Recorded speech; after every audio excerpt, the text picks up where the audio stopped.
जवाबदारी मिले के बाद कुछ अधिकारी कर्मचारी खुद का भगवान मान ले था और कहाँ न कहाँ ए भगवान प्रताड़ित करे के काम शुरू कर दे था। हालांकि हम सब अधिकारी के बात नहीं कह रहे हैं, पर कुछ अधिकारी तो वाकई में अपने आप का भगवान समझ ले था। एक थे ऐसे नहीं अजब गजब मामला लेके संज्ञान है अपना का, जहां 28 साल पहले एक व्यक्ति का नौकरी दिन जाती, ज्वाइनिंग लेटर दिन जाते है और जो व्यक्ति ज्वाइनिंग लेटर लेके कार्यालय पहुंचा था ज्वाइनिंग करे खातिर, तो उनका ज्वाइनिंग नहीं दी जाए। 28 साल तक पीड़ित के द्वारा न्यायालय के दरवाजा खटखटावा जाते है, न्याय के 28 साल लगे और आखिरकार 28 साल के बाद नियुक्ति के आदेश न्यायालय के द्वारा जारी कर दिए गए। पर सवाल यह है कि 28 साल तक जो युवक नौकरी खातिर परेशान थे, इनके पीछे जो जवाबदार अधिकारी रहे, उनके ऊपर कौन मेर के कार्रवाई हुई, उनका सजा का मिली और कब मिली। यह खबर बता दी कि सिगरौली से सामने आई है जानकारी, जहां 28 साल के बाद ज्वाइनिंग के आदेश न्यायालय के द्वारा जारी किए गए हैं। तो विंध्य क्षेत्र के पहल बघेली न्यूज चैनल में हम पूजा अपना पंचे सवजन का प्रणाम कही शुरू करी थी। बड़ी खबर से बता दी कि यह मामला सिगरौली के जबलपुर स्थित मध्य प्रदेश हाई कोर्ट में विद्वान न्यायमूर्ति विवेक अग्रवाल के एकल पीठ के समक्ष दोनों पक्षन के द्वारा अपन दलील दीन गए और विद्वान न्यायमूर्ति के द्वारा यह फैसला सुनावा गया, जहां याचिकाकर्ता सिगरौली के रहने वाले राजेंद्र प्रसाद वर्मा का उनके अधिवक्ता अरविंद पाठक बता दें कि जिनके खिलाफ याचिका प्रस्तुत की गई रही नॉर्दर्न कोलफील्ड लिमिटेड सिगरौली में। बता दें कि याचिकाकर्ता के वकील के द्वारा हाई कोर्ट में यह जानकारी दी गई रही कि एनसीएल के द्वारा 1982 में याचिकाकर्ता की जमीन जो रही अधिग्रहित की गई रही, एक के बदले में मुआवजा दी गया रहा, एक के साथ नौकरी में घलाए रखा गया रहा।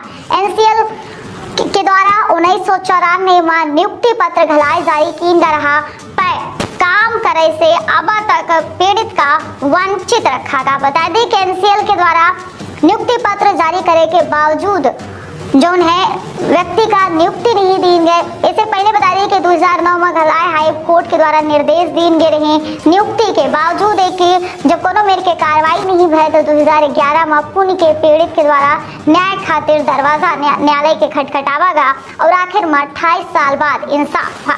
एनसीएल की तरफ से बता दें कि पहले एनसीएल के अधिकारी जो रहे 28 साल तक पीड़ित का अलग अलग बहाना बनाए के प्रताड़ित करत रहे। एनसीएल के तरफ से पहले तर्क दीन रहा कि अधिग्रहित होने वाली जमीन में याचिकाकर्ता के नाम बाद में जोड़ा गया।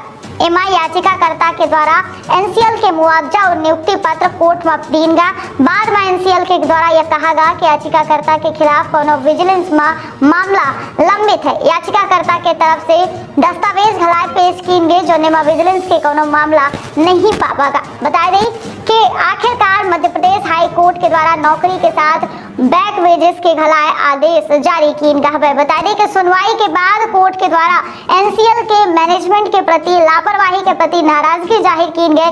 सवाल यह किया गया कि 28 साल में उम्मीदवार के अभ्यावेदन के निराकरण काहे नहीं किया गया, बल्कि अब तक उनका 28 साल तक लंबित रखा गया।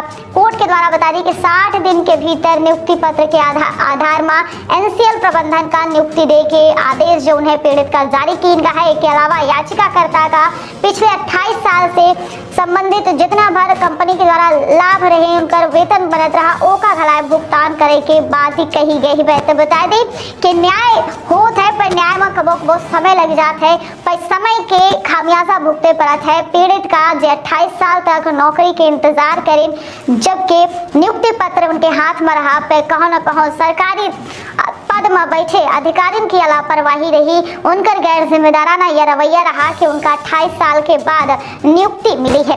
हालांकि सवाल यह उठा है कि पीड़ित का तो 28 साल के बाद न्याय मिलेगा, लेकिन जो एक काम खातिर जिम्मेदार रहे, पीड़ित का 28 साल तक लटकाए रहे, उनके संबंधित अधिकारी और कर्मचारियों के ऊपर कौन मेर के और कब कार्रवाई की जाए। तो दे इजाजत रखिए आप और अपने परिवार की।